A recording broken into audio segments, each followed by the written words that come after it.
కొంతమంది కొట్టుకుంటే దానిలో 326 క్రైమ్ రిజిస్టర్ అయితే దానిలో 5-6 ముద్దాయిలు అరెస్ట్ అయ్యి 6 రోజులు జైల్లో ఉండి బెయిల్ తీసుకుని జనవరి నుంచి వాళ్ళు శుభ్రంగా రోడ్ల మీద తిరుగుతుంటే అదే కేసుని ఇవాళ ఛార్జ్ షీట్ వేసేసారు. కంప్లీట్ ఫైనల్ ఛార్జ్ షీట్ వేశారు.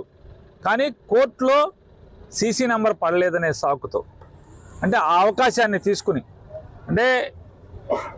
మళ్ళీ ఆ ఛార్జ్ షీట్ని వెనక్కి తెచ్చుకుని పాత అధికారులు ఎస్ఐలు కానీ సిఐలు కానీ ఇన్వెస్టిగేషన్ ఆఫీసర్లు సరిగ్గా విచారణ చేయలేదని చెప్పని మళ్ళీ దాన్ని ఓపెన్ చేసి మళ్ళీ తప్పుడు కేసులు 8 మందిని బనాయించి వీళ్ళు కుట్ర చేశారని చెప్పని మళ్ళీ సెక్షన్ ఆల్టర్ చేసి హత్యా ప్రయత్నం చేశారని చెప్పని 307 సెక్షన్ మార్చి వీళ్ళందరినీ కూడా వేధించడం, ధర్మంగా న్యాయం గెలుస్తున్నట్టుగా మ్యాజిస్ట్రేట్ గారు 307 సెక్షన్ తొలగించారు.